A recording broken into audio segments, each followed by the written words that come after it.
네, 오늘은 에베소서 1장 17절에서 23절 말씀을 중심으로 그리스도의 몸된 교회라는 제목으로 함께 하나님의 말씀을 나누도록 하겠습니다. 자, 여러분 혹시 게토라는 단어를 들어본 적이 있으십니까? 고립, 격리라는 뜻의 영어 단어인데요.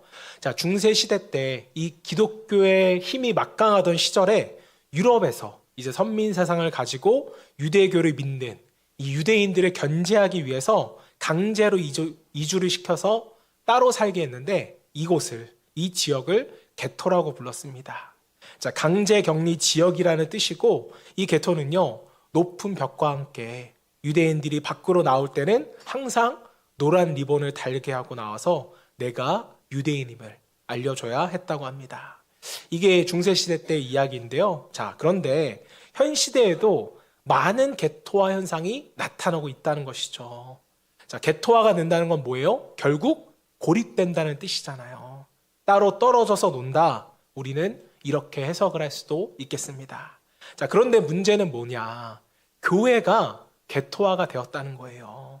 한국 교회도 마찬가지고 세계 교회도 게토화가 되었습니다. 자, 교회가 게토화가 된다. 이게 무슨 의미일까요? 지금 교회가 따로 놀고 있다. 고립되어져 있다. 이러한 의미입니다. 제가 곳곳에서 교회가 게토화가 되어지는 현상들을 몇 가지 설명해 드릴 텐데요. 자, 첫 번째로 교회가 세상과의 관계에서 게토화가 되었습니다. 자, 교회는 어떤 곳이에요?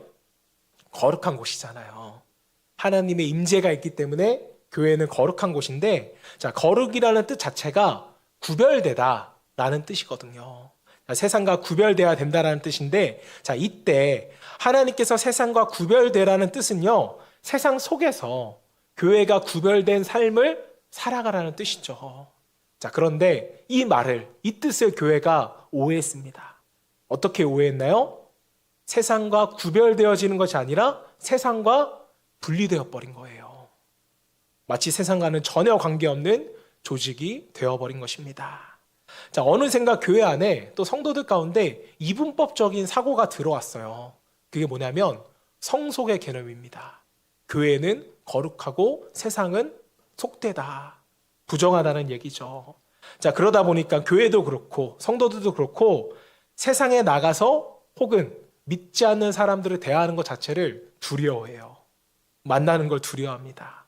그냥 이제는 교인들끼리만 만나려고 합니다. 왜 그럴까요? 물들까 봐. 그러다 보니까 점점 세상으로 향하는 발걸음이 줄어들고 점점 교회 안으로 파고들어서 우리가 세상과는 담을 쌓게 되는 그러한 일들이 벌어지게 되었습니다. 자, 흔히 믿음이 좋다라고 하는 분들이 이 게토화가 더 심해요. 이게 교회와 세상이 분리되어지는 교회의 게토화입니다. 자, 어느 교회에서 설문조사를 했다고 해요. 그리스도인의 일상이라는 삶이라는 주제로 이제 설문조사를 했는데, 쉽게 말하면 성도들이 일주일 동안 뭐하고 사느냐, 이거를 이제 조사해 봤는데, 자, 성도들이 뭐하고 사는가? 자, 놀랍게도 54% 이상이 교회에서 예배드리고 교회에서 봉사하고 교회 가서 기도하고 그냥 이렇게 산다는 거예요. 또 어떤 사람은 또 일터에서 또 평신도 선교사로서의 꿈을 꾸고 있다는 것입니다. 자, 이것을 다 놓아놓고 퍼센테이지를 계산해 보니까 83%가 넘는다는 거예요. 이 얘기가 무슨 얘기인가 하면 그리스도인의 일주일 삶이 다 교회 가는 삶이라는 것이죠. 수요예배도 있고 금요예배도 있고 뭐 각종 예배가 있는데 그 모든 것에 참여하는 분들이 꽤나 높다는 것입니다. 자, 신앙생활을 한다는 것이 교회 가는 것과 거의 이꼴, 동등한 부호가 돼버린 것이죠. 자, 반면에 세상에 나가서 직장인으로서 혹은 세상 사람으로서 그리스도인의 정체성을 드러내고 산다, 이렇게 표시한 분은 17%라는 것입니다. 자, 그러니까 나는 교회 다니는 사람이야 라고 커밍아웃 하는 사람이 17%, 10명 중에 2명이 안 된다는 거예요. 이게 무슨 결과일까요? 이미 교인들이 공간으로서의 교회 안에 머무르는 그러한 신앙에 익숙해져 있다는 것입니다. 신앙생활은 교회에서만 하는 것, 또는 신앙생활은 교회 가는 것, 이게 여러분 공식화가 되어버린 거예요. 자, 그런데 예수님께서는 우리를 향해서 뭐라고 얘기하셨죠? 너희는 세상의 빛이라. 이게 뭐예요? 우리에게 주신 예수 그리스도의 빛을 어디로 향하라? 세상을 향하라. 이거거든요. 그런데 우리는 자꾸 그 빛을 어디로만 향해요? 교회로만 향하죠. 왜 그럴까요? 교회 안에는요, 가장 스포트라이트가 화려한 곳이거든요. 조명이 밝은 곳입니다. 여기서는 내가 뭘 조금만 해도 드러나고 주목받는 것 같아서 기분이 좋거든요. 자, 그런데 교회 밖으로 나가면 우리 인정해줘요? 크리스찬을 어떻게 한 번 더 좋게 봐줍니까? 여러분들이 더 잘 아시잖아요. 주일 예배나 이제 수요 예배가 끝나면 성도님들이 다 나가시면 마지막으로 제가 불을 딱 끕니다. 그럼 마치 우리의 신앙도 다 꺼진 것처럼 불 끈 채로 교회 밖으로 우리가 나가는 것만 같아요. 세상을 향해 빛을 비춰야 되는데 교회 안에서 하나게 우리가 빛을 비추고 있다는 것입니다. 자, 이것이 바로 교회 안에서 이미 개토화가 일어났다는 증거죠. 공간으로서의 교회 안에서만 머물고 있는 신앙. 자, 두 번째는 교회가 세상과만 분리된 게 아니에요. 교회 안에서도 분리가 되어져 있습니다. 부서와 부서끼리, 공동체와 공동체끼리. 얼마나 개토화 현상이 많이 일어나는지 모르겠어요. 자, 특히 대형교회 가보시면 성가대만 뭐 3-4개가 되잖아요. 임마누엘 성가대, 샬롬 성가대, 이런 성가들이 많은데 성가대끼리 여러분 얼마나 싸우는지 모르시죠? 교회 안에 마치 또 다른 교회가 있는 것처럼 싸웁니다. 또 하나의 설문조사를 좀 소개하고 싶은데요. 한 대형교회 안에서 교인들에게 바라는 것에 대한 설문조사를 한 거예요. 한편으로는 교회가 좀 이런 걸 고쳐줬으면 좋겠다라고 적은 것인데, 자, 그게 뭔가 설문조사 했더니 1위가 교우 간에 친밀해졌으면 좋겠다. 이게 1위고요. 2위가 뭐냐면 너무 각자 부서가 이기주의적인데 이 부서 이기주의를 좀 깼으면 좋겠다. 이 두 가지가 1, 2위였다고 합니다. 자, 그런데 자세히 보시면 1, 2위가 동전의 양면이라는 것을 우리가 느낄 수가 있어요. 이렇게 좀 표현을 해볼게요. 양해해서 들으세요. 이런 얘기가 있잖아요. 내가 하면 로맨스, 남이 하면 뭐요? 불륜이다. 자, 줄여서 내로남불이라고 하는데 내가 친하게 지내면 그건 좋은 친밀함이고 남이 친하게 지내면 뭐예요? 이기적이라는 거예요. 그건 마음에 안 든다는 것입니다. 자, 여러분, 부서 이기주의라는 게 나오려면 부서끼리는 어떻게 해야 돼요? 친밀해야 돼요. 똘똘 뭉쳐야 합니다. 그래야 이게 가능한 거예요. 그 안에 있는 사람들은 너무 친밀한 거죠. 너무 좋은 거예요. 자, 근데 옆에서 보니까 너무 친하니까 뭐 보기 싫어요? 꼴 보기가 싫은 거예요. 그래서 이건 부서 이기주의가 아니냐, 이런 이야기가 나오는 것입니다. 자, 그럼 여러분, 친밀하자는 거예요? 친밀하지 말자는 거예요? 여러분, 이게 사람이 많이 있기 때문에 나오는 증상이 아닙니다. 물론 대형교회가 되다 보니까 서로 성도 간에 모르는 일들도 많고 서로 조율되지 않는 일도 많기 때문에 이제 부서 이기주의란 이야기도 나올 수 있지만, 여러분, 20명, 30명 모인 교회가 이런 일들이 안 생길까요? 아니에요. 작은 교회라고 해서 끼리끼리 노는 사람이 없을까요? 아닙니다. 어떤 사람을 배타적으로 여기고 자기만 인정받기를 원하는 사람이 없을까요? 존재한다는 것이죠. 자, 이게 지금 사실은 서로 친밀감의 문제가 아니라 우리 내면 깊은 곳에 있는 죄의 습성 때문이죠. 인간의 죄성 때문입니다. 자, 그래서 여러분, 제가 권면 드리자면요, 여러분, 너무 친해지지 마세요. 교회 안에서 내가 어떤 사람하고만 또 어떤 부류하고만 관계 맺고 친해질 거면, 여러분의 관계를 조절하지 못하실 거면 친해지지 않는 것이 오히려 좋습니다. 제 말을 여러분들이 오해 없이 잘 들으셨으면 좋겠어요. 나의 친함으로 교회 안에 파가 갈리고 부류가 생긴다면 그것은 하나님이 기뻐하지 않습니다. 누가 가장 기뻐할까요? 나의 친함으로써 사탄 마귀가 제일 기뻐하겠죠. 자, 여러분, 성경을 보시면 예수님도 너네끼리 친해져라 이렇게 말씀하신 적이 한 번도 없어요. 친해지면 친해질수록 개토화만 될 뿐이죠. 자, 예수님께서 성경에서 정확히 뭐라고 말씀하셨냐면 너희는 서로 사랑하라, 이렇게 말씀을 하셨습니다. 사랑한다는 건 친한 거 아니야? 이렇게 생각할 수도 있지만 반대로 친하다는 게 꼭 사랑한다는 뜻은 아니잖아요. 동의하시죠? 사랑한다는 건 뭐예요? 수용한다는 거예요. 이해한다는 것입니다. 받아주는 거예요. 때론 나랑 맞지 않지만 그 사람을 좋아하는 거예요. 우리는 그 사람 나랑 맞아야만 친해진다고 생각하는데 예수님이 말씀하신 건 반대입니다.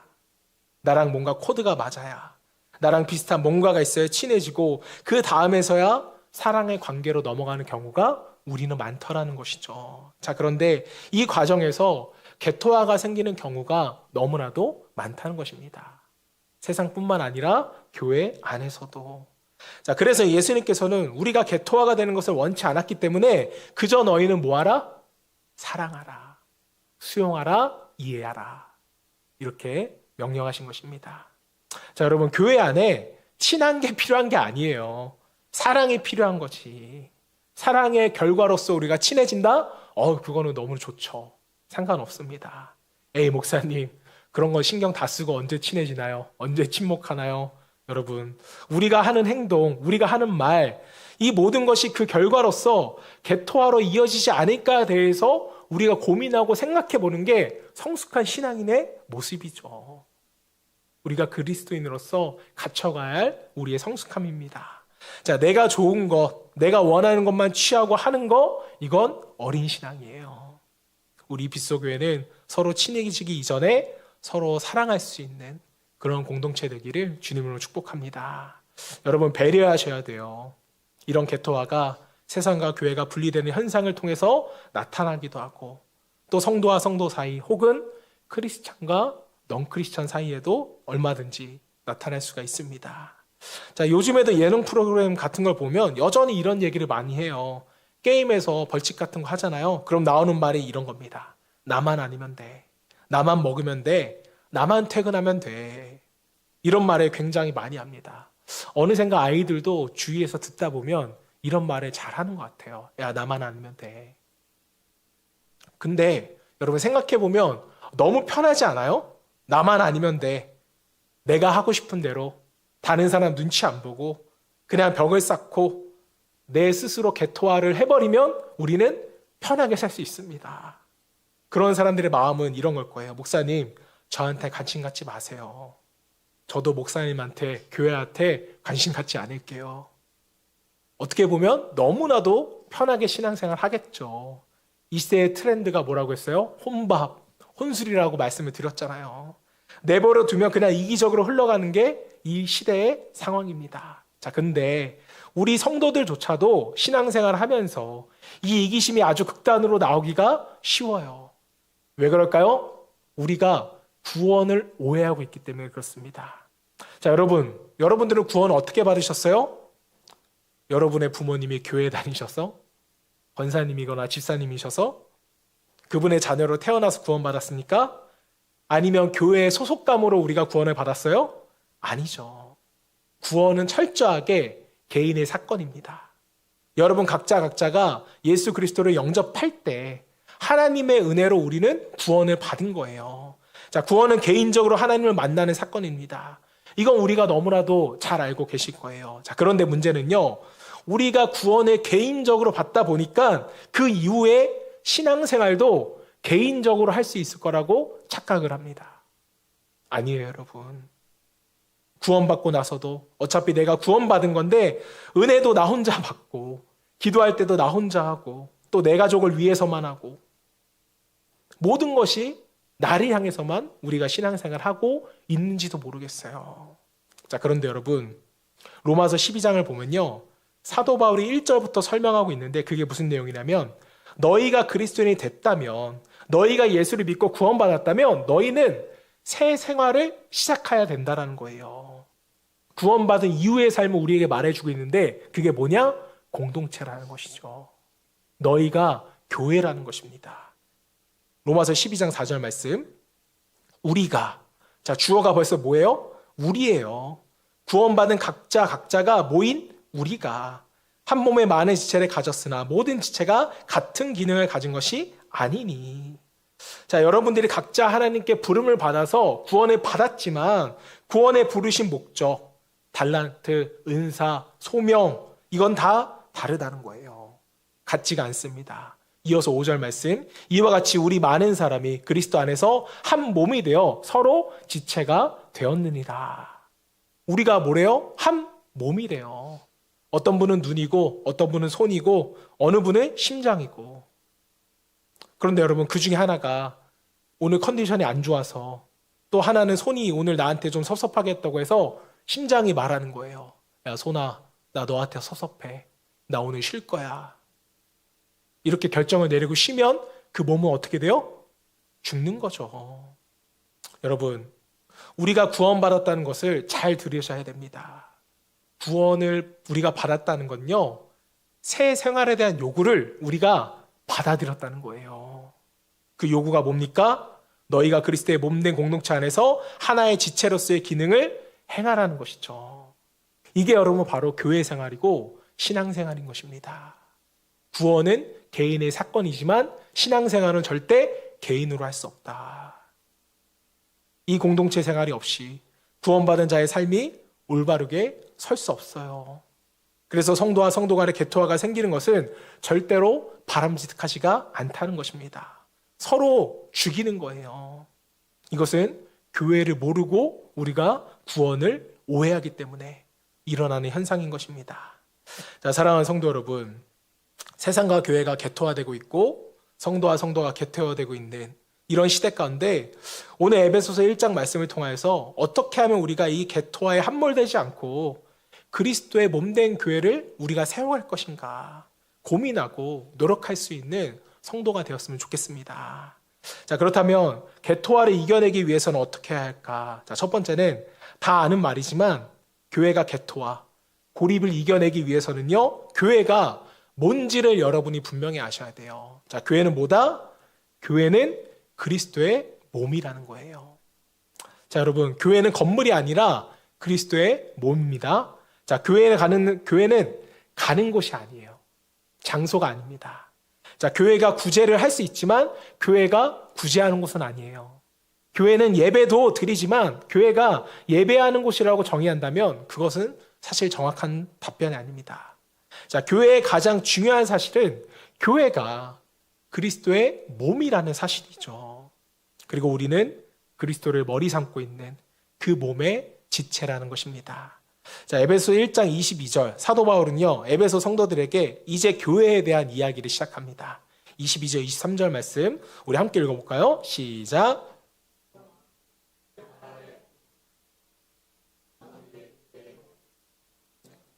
교회는 그의 몸이니 만물 안에서 만물을 충만하게 하시는 이의 충만함이니라. 자, 이게 무슨 말인가?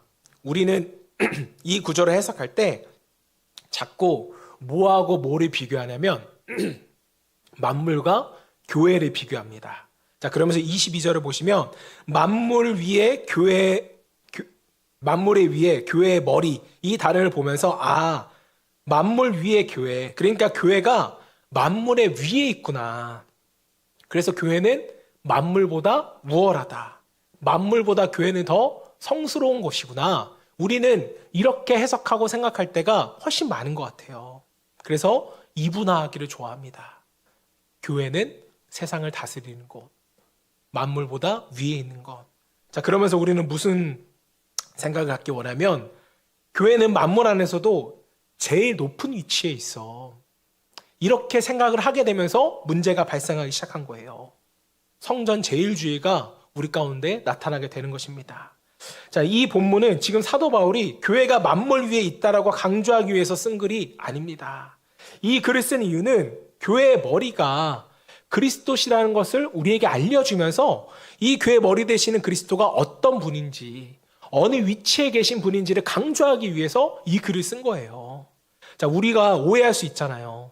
교회의 머리가 그리스도시구나 라고 생각하면 그러면 예수님은 이 교회만 통치하는 분이시구나, 이렇게 우리가 작게 생각할 수 있잖아요.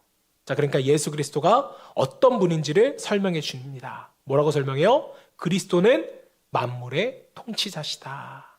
온 우주 만물을 통치하시고 가득 채우고 계시는 그 충만하신 예수님께서 이 좁은 교회도 통치하고 계신다는 거예요. 이 얼마나 영광스럽습니까? 이 얼마나 감사해요. 예수님의 능력이라는 것이 온 우주를 통치할 수 있는 그런 무한한 능력이신데 어디로 압축되어 있다는 거예요? 그것이 교회로 압축되어 있다는 것입니다. 교회는 그만큼 능력이 있다는 것이죠. 교회의 외형적인 크기와는 전혀 상관이 없습니다. 여러분, 교회가 작다고 해서, 아니 교회가 크다고 해서 큰 교회만 교회의 머리가 예수님이실까요? 아니잖아요. 모든 교회의 머리는 예수 그리스도고 이미 예수님이 머리가 되셨습니다. 자, 그런데 문제는요, 온 우주를 통치하시는 예수님의 능력이 교회의 머리이신데 그 능력이 나타나요, 안 나타나요? 능력이 안 나타난다는 게 문제죠.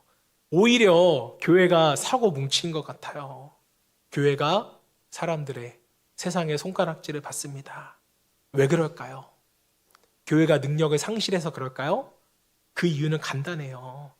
사람이 교회의 머리가 되었고 사람이 교회의 주인이 되어서 그런 거지 다른 이유는 없습니다. 저는 이제 종종 김동호 목사님의 유튜브를 듣습니다. 이분이 암에 걸리시고 나서 이제 투병하는 과정 가운데 있으신데도 날마다 기막힌 새벽이라고 해서 이제 매일마다 이제 말씀을 올려주시는데 구독자가 벌써 30만 명이 넘었더라고요. 자, 그런데 이분이 높은 뜻 숭의교회를 개척하셨는데 교회가 대형화가 되자 이 교회를 다 쪼개서 후배 목사님들에게 분리 개척을 하신 일들이 유명하잖아요.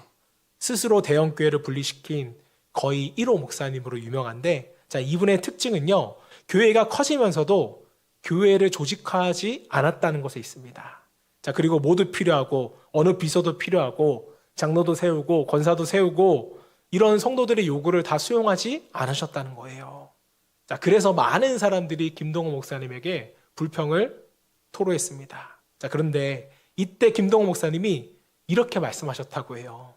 제발 교회 안에서 장로, 권사, 안수집사 하시려고 하지 마시고 나가셔서 동네 통장, 반장 그거 하시라고. 왜 거기서는 영향력을 끼치지 못하면서 교회 안에서만 영향력을 끼치려고 하십니까? 이렇게 이야기를 하셨다고 합니다. 자, 이분이 뭘 강조하고 싶은 거죠, 지금? 교회의 주인은, 교회의 머리는 예수님이시다. 이걸 강조하고 싶은 거죠. 절대로 사람의 요구가 우선되어서는 안 되고 사람이 주인이 되면 안 된다는 그러한 말씀입니다. 자, 아이클 프로스트와 앨런 허시 선교사님이 쓰신 이 책이 있습니다. 새로운 교회가 온다라는 책이 있는데요. 이 책에서는 굉장히 특별한 단어 하나를 설명합니다. 그게 뭐냐면 크리스텐덤이라는 단어입니다. 크리스찬과 킹덤이라는 단어를 합쳐서 크리스텐덤이라고 하는데요. 뜻은요, 기독교 국가, 기독교 제국, 나아가 기독교 제국주의라는 뜻을 가진 단어입니다. 자, 서구 사회가 한마디로 말하면 기독교 사회, 국교회가 된 거였어요. 모든 사람이 교회를 다니며 믿게 된 것입니다. 자, 그렇다면 국교가 기독교라면 이 나라는 기독교적인 정의와 공의를 실천하고 하나님의 통치 가운데 살기 좋은 나라가 되어야 하는데 그렇지가 않은 거예요. 기독교 국가인데, 기독교 나라인데, 기독교가 국가가 되고 또 교회가 나라 권력의 최정점에 올라가서 권력을 휘두르기 시작하는 것입니다. 이 교회를 통해서 어떻게 이득을 얻을까? 성직자가 부패해지기 시작한 거예요. 결국 그래서 성직자들이 왕과 결탁을 하기 시작합니다. 교회가 교회다운 역할을 하지 못했던 것이죠. 왜 그랬을까요? 배불러지니까, 힘이 되어버리니까. 그러면서 이 책에서 그 중세시대 크리스텐덤을 만들었던 그 시대와 초대교회를 비교해 주는 것입니다. 교회가 어디에 있었는지 그 위치를 비교해 주는 거예요. 초대교회가 어디에 있었습니까? 지하에 있었잖아요. 변방의 교회가 있었습니다. 마이너였던 거죠. 자, 그래서 초대교인들은 끊임없이 뭘 고민했냐면 어떻게 선교하지? 어떻게 전도하지? 어떻게 예수의 이름을 알리지? 늘 창의적이고 때로는 극단적인 방법을 통하여서 예수 그리스도를 전하는 것에 끊임없이 노력을 했다고요. 때로는 순교를 감수하면서까지.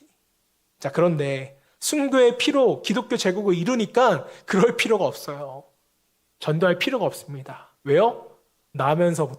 태어나면서부터 그냥 교회 다니기 시작하는 거예요. 그러면서 교회가 안으로 이전보다 더 화려해지기를, 더 세지기를, 더 커지기를 추구하면서 크리스텐덤이라는 용어가 생겼다는 것입니다. 자, 그럼 여러분, 크리스텐덤화가 돼버리니 한국교회와 또 교회 안에서 우리가 방향성을 선회해야 된다고 생각하면 어떻게 해야 될 것 같나요? 우리가 변방으로 다시 나아가야 될까요? 아니요. 이미 세상은요, 우리를 변방으로 취급합니다.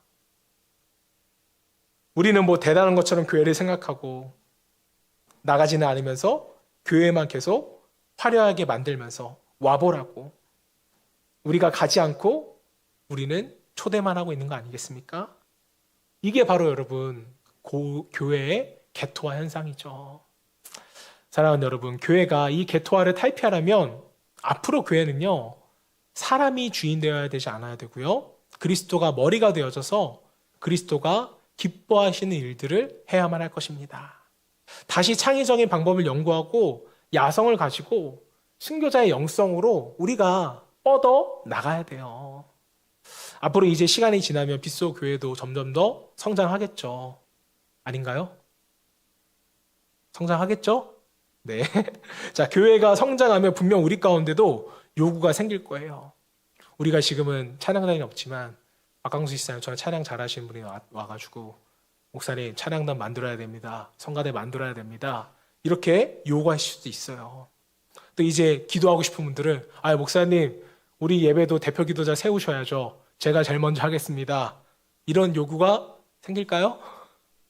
생기실 수도 있어요. 자, 혹시 이런 마음이 있는 분들이 계시다면 제가 지금도 권면드리고 그때도 권면하겠습니다. 이런 마음이 생기시는 분들은 저랑 전도하러 나가시면 됩니다. 전도팀을 같이 만들자고요. 이제 날씨도 풀리는데 이제 다시 전도를 시작할 텐데요.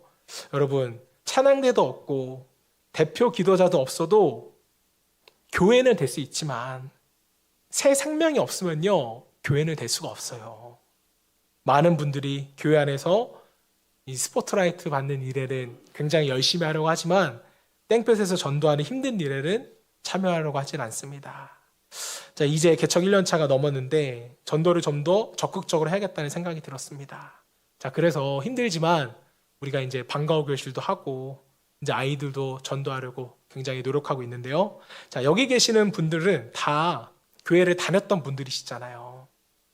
지금은 분명 전도하기 어려운 시대입니다. 자, 하지만 하나님은 지금도 새 생명을 분명히 원하실 텐데 어떻게 전도할 것인가, 이런 고민이 제가 많이 없었던 것 같아요. 그래서 말씀을 준비하면서 많이 회개하고 기도했습니다. 자, 그래서 지금은 지혜를 달라고 고민하고 있는데요. 여러분들도 같이 고민하셨으면 좋겠어요. 시대가 이러니까 어쩔 수 없다? 아닙니다. 하나님은 지금 이 순간에도 역사하시기를 원하십니다. 자, 그래서 제가 기도하면서 말씀을 준비하면서 깨닫는 게 뭐냐면 지금 이 시대는 전도가 어려워. 이 생각이 바로 개토화된 생각이다 라는 것을 제가 깨달았습니다. 지금 이 시대는 어려우니까 있는 성도들 잘 양육해야지. 잘 훈련시켜서 좋은 때가 오면 그때 전도해야지.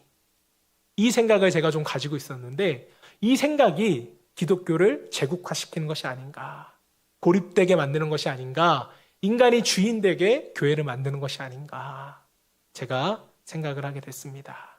자, 사랑하는 여러분, 여러분들 모두가 교회의 머리가 예수 그리스도라는 것을 인정한다면 우리끼리만 즐겁게 노는 것, 우리끼리만 만족하는 것, 여기서 멈추면 안 됩니다. 전도가 어려운 시대이지만 하나님은 새 생명 낳는 것을 원하시고 있거든요.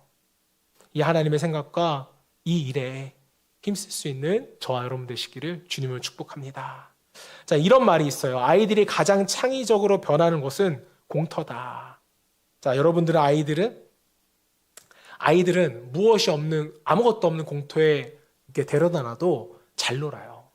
재밌게 놉니다. 자, 그런데 어른들은 공터를 보면 무슨 생각을 하시는지 아세요? 여기다가 뭘 가져다 놔야 될까? 여기다가 뭘 만들어야 될까? 이 생각을 한대요.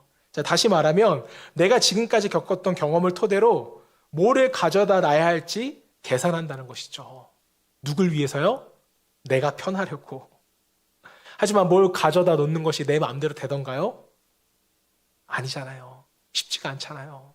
여러분들이 이사 같은 거 한 번씩 할 때 낡은 가구 버리고 뭐 새로운 가구 놓으려고 하다 보면 막 뒤지면은 내가 가장 괜찮아 보이는 가구는 어때요? 제일 비싸잖아요. 저는 항상 그렇더라고요. 교회 안에서도 뭔가 갖다 놓으려고 찾아보면 가장 마음에 드는 건 항상 가장 비싸더라고요. 그래서 못 사는 경우가 있습니다. 그럼 우리의 마음이 속상하죠. 자, 마찬가지로 지금 교회는요, 변방에 있습니다. 공터에 놓여져 있어요. 자, 여기에 우리의 생각대로 뭔가를 다 채워 넣을 수는 분명히 없습니다. 자, 그래서 우리가 창의적인 생각을 구하셔야 돼요. 자, 그런데 중요한 건요, 그 창의적인 생각은 우리가 하는 게 아니에요. 교회의 머리 대신 누가? 예수님이 생각하십니다. 우리는 그저 머리가 생각한 대로 따라가는 것이죠. 그것을 신뢰하고 기도하고 행할 뿐입니다. 자, 후기 기독교 사회, 즉 교회가 쇠퇴하는 이 시대라고 해서 교회가 여러분 너무 움츠릴 필요도 없고요. 너무 세상을 두려워하실 필요도 저는 없다고 생각을 해요. 다만 복음을 가지고 담대하게 세상에 나아갈 때 우리에게는 용기가 생길 것이고 하나님은 역사하시리라 믿습니다. 저 여러분 모두가 여러분이 있는 그 장소에서 그리스도의 몸된 교회를 세울 수 있기를 주님을 축복합니다. 자, 두 번째입니다. 교회가 개토와 고립을 이겨내기 위해서는 두 번째로요, 영적인 시각을 우리가 가질 수 있어야 돼요. 자, 에베소 1장 17절 말씀. 우리 주 예수 그리스도의 하나님, 영광의 아버지께서 지혜와 계시의 영을 너희에게 주사 하나님을 알게 하시고, 한마디로 얘기하면 성령을 주셨다는 거예요. 성령이 계셔야지 하나님이 어떤 분이신지를 알게 되잖아요. 18절 말씀. 너희 마음의 눈을 밝히사 그의 부르심의 소망이 무엇이며 성도 안에서 그 기업의 영광의 풍성함이 무엇이며. 자, 눈을 밝히사, 즉 영적인 눈이 띄어지면 그의 부르심이 왜 우리를 부르셨는지 우리가 알게 되고, 성도 안에 여러분들이 기업으로 받을 것이 얼마나 풍성한 것인지를 알게 된다는 것입니다. 마지막 19절 말씀. 그의 힘의 위력으로 역사하심을 따라 믿는 우리에게 베푸신 능력의 지극히 크심이 어떠한 것을 너희로 알게 하시기를 구하노라. 그의 힘의 위력으로 역사하심이 얼마나 대단한지, 베푸신 능력의 크심이 어떠한지를 너희가 알게 된다는 거예요. 뭐하면요? 영적인 눈이 띄면, 성령의 충만함을 더욱 입으면. 자, 왜 우리가 신앙생활을 하면서 여러분 마음이 쪼그라질까요? 그리스도가 우리의 머리 된다는 것을 우리가 분명하게 모르기 때문입니다. 지혜와 계시의 영이 오면 하나님이 어떤 분이신지를 알게 되고, 마음의 눈이 열리면 그 하나님의 풍요로움이 어떠한지, 우리가 그 풍요로운 하나님의 자녀라는 것을 알게 되잖아요. 하지만 이것을 못 깨닫기 때문에 자꾸 교회를 사람의 조직으로 내가 주인 되기를 원하는 것입니다. 자, 여러분, 이 에베소서 1장 17절 19절을 영적으로 또 여러 가지로 해석해서 풀 수 있겠지만, 한마디로 얘기한다면 교회는 사람의 기준으로 세운 것이 아니라는 것입니다. 그래서 여러분, 교회 안에서 목소리를 내야 하는 사람이 누군가? 자, 오늘 말씀을 잘 보시면 성령 충만한 사람이 교회 안에서 목소리를 내야 된다는 거예요. 자, 그런데 여러분, 아이러니한 건 뭔지 아세요? 교회 안에서 성령 충만한 분이 목소리를 내셔야 되는데 이분들은 오히려 조용하세요. 조용히 뭐하고 계실까요? 기도하고 계세요. 왜일까요? 이분들은요, 교회의 주인이, 머리가 예수 그리스도라는 것을 잘 알고 계시기 때문입니다. 하나님이 이 교회를 이끌어 가고 계신다는 것을 성령 충만한 분들은 알아요. 자, 그래서 자신의 목소리를 내지 않는다는 것입니다. 나는 믿음이 좋아, 나는 신앙이 좋아, 라는 빌미로 목소리를 크게 내지 않는 거예요. 무엇이 교회를 위한 것인지 너무나도 잘 알고 있는 것입니다. 자, 사랑하는 여러분, 우리가 교회 안에서 발휘해야 하는 것은요, 목소리가 아니에요. 저는 여러분 모두가 지혜와 계시의 영을 가지시기를 바라고, 영적인 눈을 뜨셔서 꼭 교회를 세우는데 자기의 몫을 다할 수 있는 여러분 되시기를 주님으로 축복합니다. 자, 한 가지 이야기를 나누고 마치도록 하겠습니다. 자, 한국 초대교회사에 굉장히 유명한 일화가 있는데요. 전라북도 김제시 금산면에는요, 1905년에 테이트 선교사님이 세운 금산교회가 있습니다. 지금도 이 교회가 있어요. 자, 이 교회에 김제 최고의 부자인 조덕삼이라는 유지와 그 집의 마부였던 이자익이라는 사람이 한 교회에 다니게 됩니다. 사실 좋게 말해서 마부지 뭐예요? 머슴이죠, 머슴. 근데 두 분이 너무나 신앙생활을 같이 잘하는 것입니다. 자, 그런데 이 교회에 세례교인이 30명이 넘게 되면서 장로 투표를 하게 되는데 장로 후보 두 후보가 올라온 거예요. 누구하고 누구였을까요? 조덕삼과 이자익이라는 이 두 분이 후보가 된 것입니다. 자, 사실 이 금산교회는요, 조덕삼이라는 분이 땅과 돈을 내놓으면서 이 교회가 세워졌기 때문에 당연히 다들 조덕삼이라는 분이 장로가 될 줄 알았습니다. 자, 그런데 막상 투표를 하니까 누가 된 거예요? 이자익이 피택이 된 것입니다. 이자익이 어떤 사람이라고요? 조덕삼의 마부였어요. 세상적인 시각으로 본다면 조덕삼이라는 분이 굉장히 창피했을지도 모르겠습니다. 자신이 세운 교회라고 말할 수 있는 이 교회에서 자기 짐, 머슴하고 붙어서 떨어진 거잖아요. 아마 지금 한국교회에서 이런 상황이 났으면 난리 났을 거예요. 교회를 떠나겠다고 했을 것입니다. 근데 실제로 장로 안 됐다고 교회 떠나시는 분들 보셨잖아요. 자, 그런데 이 조덕삼은요, 이자익 장로가 설교를 해도 그것을 진심으로 받아들이고 교회와 장로님을 더 열심히 섬겼다고 합니다. 심지어 자기 집의 마부인 이자익을요, 평양신학교에 보내서 학비와 기숙사비를 다 대주고 공부를 시킨 다음에 목사 안수를 받게 되자 금산교회 담임으로 초청해서 다시 이 이자익을 무신양면으로 섬겼다고 합니다. 자, 여러분, 이게 어떻게 가능했을까요? 조덕삼 장로라고 해서 이 갈등이 없었을까요? 이제 이분이 후에는 장로가 돼서 다시 목사님을 섬기게 되는데 마음의 상함이 전혀 없었을까요? 아니죠. 있었겠죠. 자, 하지만 다른 건 몰라도 이것 하나는 조덕삼 장로의 마음과 생각에 확실하게 박혀 있었던 것 같아요. 그게 뭐냐면 이 교회는 내 교회가 아니야. 내가 땅을 헌물하고 많은 돈을 헌금해서 교회를 지었지만 내가 했다고 해서 이건 내 교회가 아니야. 이건 하나님의 교회야. 예수 그리스도의 몸된 교회라는 믿음이 이 조덕삼 장로님에게는 확실하게 자리 잡고 있었다는 것입니다.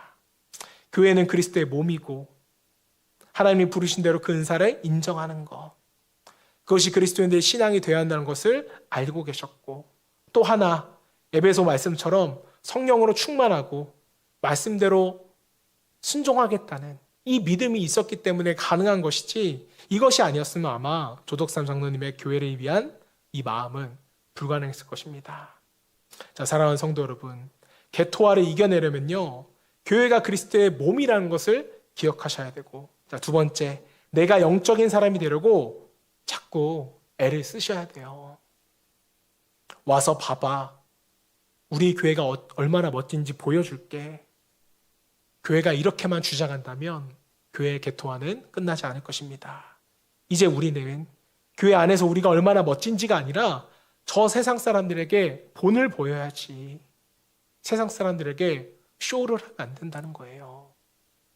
저와 여러분 모두가 그리스도인으로서의 본을 보여서 하나님 나라의 확장을 위해서 귀하게 쓰임받고 또 이 교회를 아름답게 세워나갈 수 있는 저와 여러분 되시기를 주님으로 축복합니다.